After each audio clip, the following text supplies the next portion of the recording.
श्री सद्गुरु महाराज की।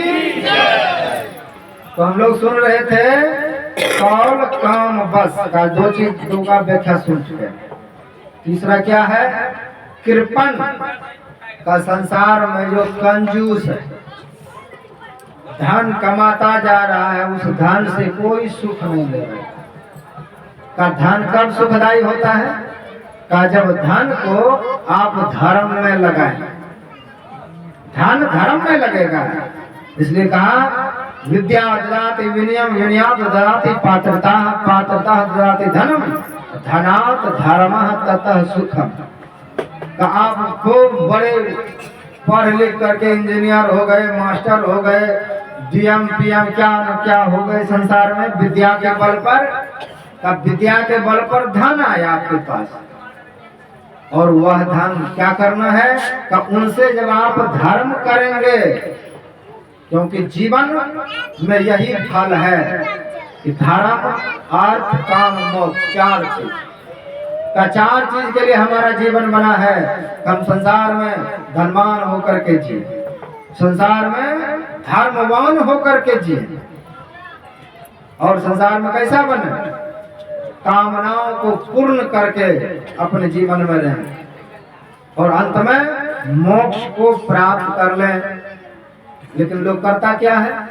धर्म को छोड़ देता है, मोक्ष को छोड़ देता है, और बीच में जो है ये क्या है? काम और अर्थ, इसी में डूब रहा है। जैसे गंगा जी है, तो गंगा जी का दो किनारा है ना, तो दो जो किनारा है का वही किनारा एक अर्थ का है, एक धर्म का, एक मोक्ष का। अब बीच में जो पानी बह रहे किसी का, वो धन और काम। आपने धर्म को भी त्याग दिए, मोक्ष को भी त्याग दिए, काम के नदी में बहते जा रहे हैं।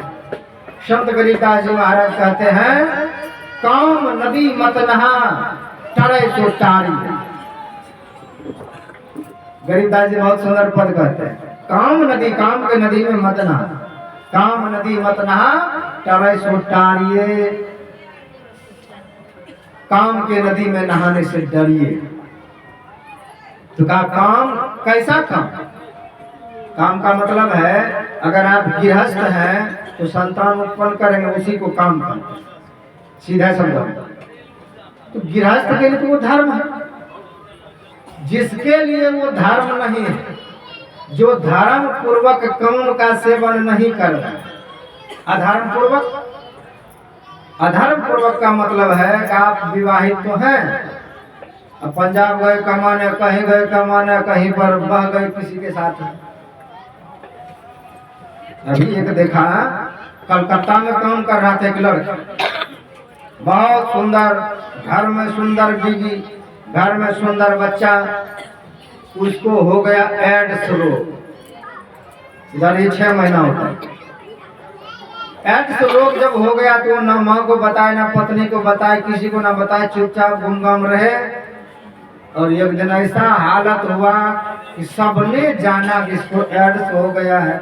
बड़े बड़े डॉक्टर को दिखाए, अब कोई उपाय नहीं, अब इसको मरे बिना कोई नहीं रोक सकता, ये मरेगा। तो किसने किया वो? जब वो अपने पत्नी के साथ घर में रहते, वो धर्म है, क्योंकि अग्नि के साक्षी के साथ आपने विवाह किया, तो आपका वो धर्म है। धर्म के साथ काम का सेवन किए, घर में संतान उत्पन्न हुए, लेकिन वहां जो वेश्या प्रवृत्ति में गए, वो आपका धर्म है। अनर्थ पूर्वक आपने पैसे के बल पर काम का सेवन किया, वहां से एड्स लेकर के आए, मर गए। ये क्या है? तो यही अधर्म है। अधर्म पूर्वक काम का सेवन, नहीं तो भगवान श्री कृष्ण ने कहा, और अभी हम आपको सुनाया कि धर्म अर्थ काम मोक्ष, ये 4 फलों में काम भी गिना जाता है। कब? जब धर्म पूर्वक आप काम का सेवन करते हैं, तो वो भी मोक्ष में आपका सहयोगी होगा। गृहस्थ को संतान उत्पत्ति के लिए काम के शरण में जाना धर्म है, तो आपको वंश की परंपरा को बढ़ाना। इसीलिए धर्म पूर्वक काम का सेवन गृहस्थ जन करते हैं। वही पर स्त्री गमन कर ले तो वो आपका धर्म नहीं है। तो अधर्म पूर्वक जैसे काम का सेवन किए आपके लिए मृत्यु का काम करेगा और मर गया वो एड्स में। अब पत्नी बच्चा का क्या दोष, वो अभी छोटा छोटा बच्चा है, मर गया, बाप रो रहा है, एक बेटा था वो भी चला गया, करोड़ों की संपत्ति है। तो किसने ऐसा किया? क्या जब आपने गलत तरीके से काम का सेवन किया, इसलिए गलत तरीका से करने वाला तो वो हालत होता है।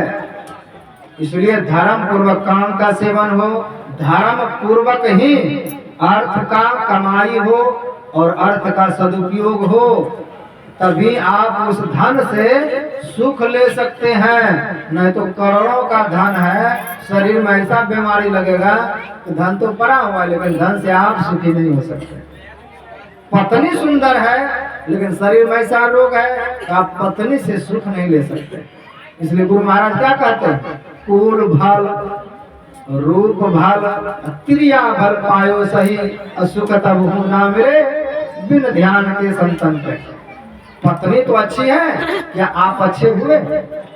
पत्नी खूब सुंदर है, सुशील है, या आप दारूबाज निकल गए तो ना तो पत्नी का सुख मिलेगा ना ही कुल का सुख मिलेगा। कि आप उत्तम कुल में जन्म लिए तो हैं लेकिन आप कुल के विपरीत जा रहे हैं। आपके बाप दादा कैसा सुंदर सुंदर काम किया और आप गलत रास्ते पर जा रहे हैं, तो क्या इस कुल से आपको सुख मिलेगा? नहीं मिलेगा, क्योंकि कुल के विपरीत आप जा रहे हैं, ये सुखदायी काम नहीं है, आपको दुख मिलेगा।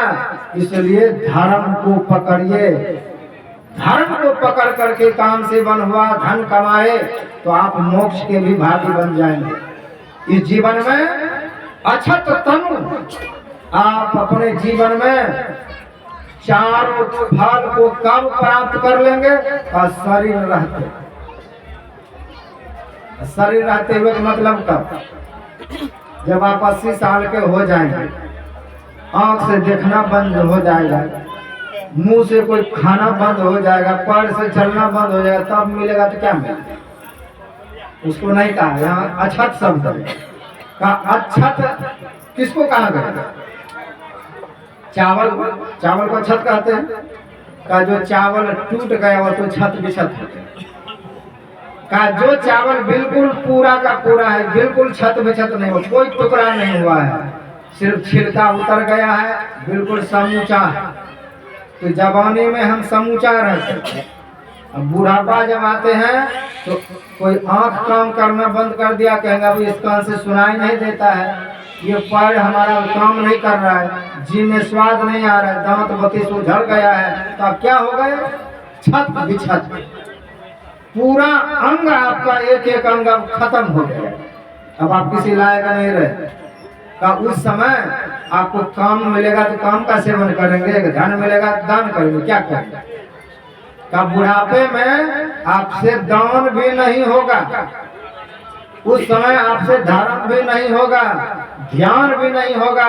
इसलिए युवापन में कीजिए, ये मत रहिए कि मैं करोड़पति व्यक्ति हूं तो अंत में हो जाएगा। एक माता जी है इसी जिला में, वो गुरु महाराज की है शिष्या है, अभी वो जिंदा है। वो जब सत्संग करने जाते थे तो खूब दान करते थे, अब धीरे धीरे उसका शरीर डाउन हो गया, बहुत सुख गई शरीर, सब तरफ से असहाय हो गए। का बाबा क्या करें, पेंशन तो 30-40 हजार मिलता है, बेटा लोग दस्तखत करवा करके खाता ही खाली कर देता, हम क्या दें, क्या दें? अब कुछ नहीं मेरे पास बच पाता है। तो धन तो है, सरकार ने पेंशन तो दिया, लेकिन पेंशन धरा ही नहीं, पैसा खाता में दे रहा है सरकार, लेकिन उसके काम का नहीं, बेटा बहू दस्तखत करवा के निकाल देता है, तो नहीं तो इलाज हम कहां से करें? ये हाल है। तो धन भी अगर मिल जाएगा आपको बुढ़ापा में तो आपके किसी काम का नहीं रहेगा। अगर पेंशन मिल रहा है तो उसी लालच में वो 2 रोटी भी दे देगा, नहीं मिल रहा है तो जल्दी से चला जाए, अच्छा रहेगा। ये है संसार। इसीलिए का जवानी में ध्यान कीजिए। सुबह भजन सुने थे ना, बुढ़ापा किसने देखा है? भजन कर मस्त जवानी में का जिसका शरीर संसार के भोग भोगने में सामर्थ्य नहीं बचा है का उसका शरीर भजन भी नहीं कर सकता है। जिसके शरीर में ताकत नहीं है तो बैठ करके ध्यान क्या अनुभव करेगा? क्या करेगा? जब करेगा तो मनोबल रहेगा, क्या होगा उसमें? कुछ भी नहीं। इसलिए यमराज नचिकेता को कहते नयमात्मा बलहीन न लभ्यो, का जो कमजोर व्यक्ति है का वह आत्म लाभ नहीं ले सकता है। इसलिए शरीर से भी तंदुरुस्ती, शरीर से भी बल, इसलिए युवापन में खूब भजन कीजिए। अपने जीवन से कंजूसी दूर कीजिए, क्योंकि जितना धन आप कमा लिए हैं उतना धन आप नहीं खा पाएंगे। ये मत सोचिएगा कि हम 1 करोड़ बेटा के लिए छोड़ के जाएंगे तो खूब नाम जपेगा मेरा कि पिताजी ने दे करके गया है। वो यही कहेगा कि मेरे पिताजी ने कुछ नहीं किया, हम सब किया। नहीं, मेरे पिताजी ने मेरे लिए क्या किया है? जो कुछ किया हूं मैं किया हूं। वहां मैं होगा, आपका कोई नाम भी लेने के लिए तैयार नहीं होगा। इसलिए दान को जीवन में, दान में धन को लगाइए। संसार में कंजूस हो करके मत जीविए। और आगे क्या पूरा होगा तो बन। श्री सद्गुरु महाराज की। इसलिए का संसार में किस तरह से जीना चाहिए? ककौल काम बस कृपन, कंजूस होकर के नहीं, धर्म के प्रति खुला होकर। जब गादी तना विश्वामित्र जी जब पहुंचते हैं राजा दशरथ जी के यहाँ, 2 बेटा का मांग किया। और 2 बेटा का जब मांग किया तो राजा कहते हैं कि राम दे तो नहीं बनत गोसाई, मैं कैसे दूं? तो विश्वामित्र ने डांटा, तुम नहीं दोगे, एक बार बोलो से। कहा जिस यज्ञ ने तुमको 4 बेटा दिया, तुम तो 1 बेटा के लिए भटक रहा था, 1 बेटा हो जाए। जिस यज्ञ ने तुमको 4 बेटा दिया, उसी यज्ञ की रक्षा के लिए 2 भी नहीं दे सकते।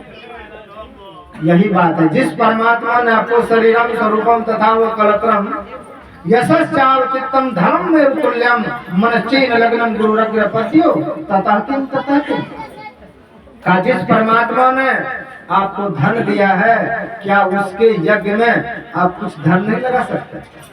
भंडारा नहीं दे सकते, दक्षिणा नहीं दे सकते हैं, उसको बढ़ावा नहीं दे सकते हैं। का ये सब करना चाहिए। धन का सदुपयोग है। जहाँ भी परमात्मा का काम हो वहाँ धन को लगावे, क्योंकि उसकी वही गति है। अगर वहाँ नहीं लगाते हैं तो का वह धन कहीं केस में जाएगा, कोई बेसिया लूट के ले जाएगा, कहीं बुरे कर्मों में लग जाएगा। कहते हैं ध्यान भजन करते नहीं, ध्यान दान में करते ढील, तिनके धन को खाएंगे बेसिया वैध वकील। इसलिए संसार में कंजूस होकर के नहीं, कृपन का जो कंजूस है वो मरा हुआ है संसार में। विमूढ़ा का जो बहुत पढ़ा लिखा है और बहुत पढ़ लिख करके भी जो गलत कर्म कर रहा है, पढ़ा लिखा बहुत है लेकिन दुर्गुण है, दारू पीता है। पढ़ा लिखा बहुत है, दुर्गुण है, माँ बाप को नहीं मानता है। पढ़ा लिखा बहुत है, घूस लेते फिरता है दूसरों। थोड़ा सा काम करे इसके लिए घूस, तो सरकार पैसा किस लिए आपको दे? सरकार जो 50,000, 60,000, 70,000, 80,000 महीना किसी को देता है, उस पर भी 10 के लिए उसको घूस चाहिए, तो बेईमानी का आया कि नहीं? वो बेईमानी का रुपया खा के आपका क्या परिवार पाल लेगा? कि बच्चे हुनरबाज होंगे तो बच्चे में कोई ज्ञानवान होगा? सब बैल गधे की तरह बच्चे जन्म क्यों ले रहे हैं? गोस्वामी तुलसीदास जी महाराज लिखते हैं, माँ नहीं माता पिता नहीं देवा, साधु सन करवावे सेवा, जिनके यहाँ चरण भवानी ते जानो निश्चर संप्राणे। निशाचर संतान इसलिए जन्म ले रहा है कि लोग बड़े बड़े सर्विस करके अन्याय के द्वारा पैसा ले करके उससे तो परिवार पालता है और सरकारी लोग खाता में बंद रहता है। अन्याय वाला से परिवार पाल लेता है, आकल बाकल बच्चे जन्म ले लेते हैं जो हिसाब में नहीं मिलेगा। तो बाप दादा चले किस रास्ते पर, बच्चे किस रास्ते पर जा रहे हैं, बाम मार कर। तो ऐसे गलती करने वाले का संसार में मरे हुए के तुल्य, हम उसी को मूर्ख कहा गए। अति दरिद्र उसी को दरिद्र कहा गया है जिसको तृष्णा बहुत है कि सब चीज मेरा ही हो जाए। जो भाई होकर के भाई का दाम चिप ले ले, उसका बेईमानी कर ले, उसको दरिद्र कहा गया संसार में।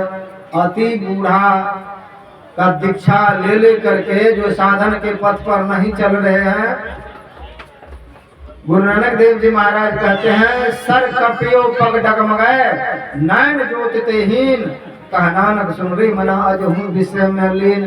का अब तो सिर कांप रहा है, पैर डगमग कर रहा है, फिर भी भजन की ओर ध्यान नहीं है, फिर भी संसार की ओर जाओ, तो उसका क्या होगा? का वही है अति बूढ़ा व्यक्ति, भजन की ओर नहीं चल रहा है, संसार की ओर जाता जा रहा है एकदम लगातार। अजसी का जिसके जीवन में कोई जस नहीं है, जिसने ऐसे ऐसे कांड कर रखे हैं संसार में कि निंदा होता है, अरे वो तो मर ही जाए तो अच्छा है। ऐसा लोग है संसार में जिसके लिए सब कहे कि ये मर जाए तो अच्छा है।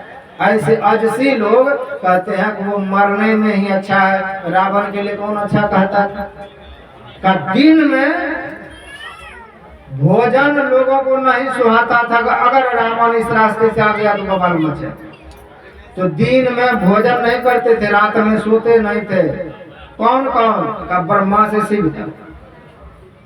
तो साधारण लोगों की बात ही छोड़ दीजिए, ब्रह्मा से शिव तक इतना जोर से हट्ठाहास करता था कि गर्भ में बच्चे पड़ रहे तो वो गिर जाते थे। ऐसा रावण। तो कौन नहीं चाहता था कि रावण मरे? इसलिए कहते हैं तुम मरा हुआ है सदा रोग बस। का जो रोग के वशीभूत है, वही ना सुना है, काम भी रोग है, क्रोध भी रोग है, लोभ भी रोग है, वह शरीर को रोग देगा। सदा सदा रोग बस संतत क्रोधी विष्णु विमुख। विष्णु विमुखता का मतलब क्या? भगवान विष्णु से विमुख हो जाना, यानी वैष्णवता से विमुख हो जाना। हम वैष्णव का रूप धारण करके अगर गलत चीज खा पी रहे हैं, या वैष्णव नहीं, बिल्कुल वैष्णव होना चाहिए। वैष्णवता का पालन होना चाहिए जीवन में कि हम वैष्णव हैं, पंच पाप नहीं हो जीवन में, ये तंबाकू बीड़ी सिगरेट ये सब ना पिए, और बिल्कुल वैष्णव है तो वैष्णव बन करके जीविए। तो वैष्णवता से जो विमुख है, श्रुति संत विरोधी, जो संत के विरोध करने वाले हैं, वेद का विरोध करने वाले हैं, तन पाल ही शरीर का पालन खूब कर रहा है, तो कितना हम मोटा ताजा बने रहे। सुअर खाएं कि बकरा खाएं, इसलिए खाते हैं कि हम ताकतवर बने रहे। तो का संसार में शास्त्राबाहु जैसे व्यक्ति भी नहीं रहे। कहाँ गाँव पर्वत फाटते, घूंट समुद्र पिलाए, सो मुनिवर माटी मिले काल सबन जग खाए। का जिसके चिल्लाने से पर्वत फाट जाता है, जो एक घूंट में समुद्र को पी जाते थे, का वह मुनि भी माटी में मिल गया। तो हमारा आपका क्या औकात है संसार में? कोई भी औकात नहीं है। इसलिए हमको कैसा रहना चाहिए? सिर्फ तन को पालने के लिए नहीं जीना है, गुरु की आज्ञा का पालन करने के लिए। और गुरु की आज्ञा के विपरीत जो भाग गया, शास्त्र क्या कहता है? गुरु अवज्ञा मृत्यु। का जिसने गुरु का अवज्ञा कर दिया वह भी मर गया संसार। मंत्र त्यागा तो दरिद्रता।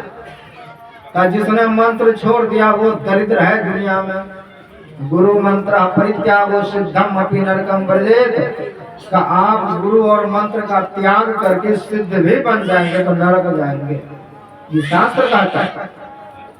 इसलिए अपने आप को वैष्णवता में बना करके रखें।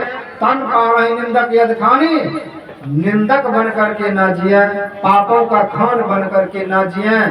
तो कहा रावण तुम में यह 14 प्रकार का गुण है, इसलिए तू मरा हुआ है। जीवत सब सब 14 प्राणी। संत गरीबदास जी महाराज कहते हैं मरे हैं सोई जो भक्ति से बेमुखी का, जो भक्ति से बेमुख प्राणी है वो अभी मरा हुआ है।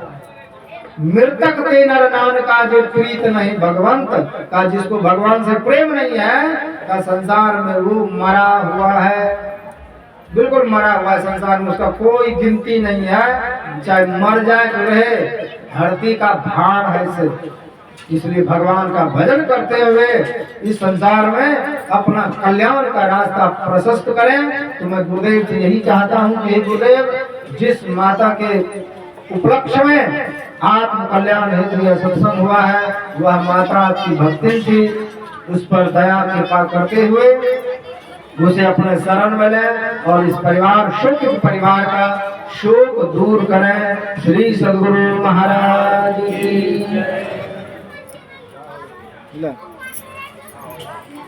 कत बदल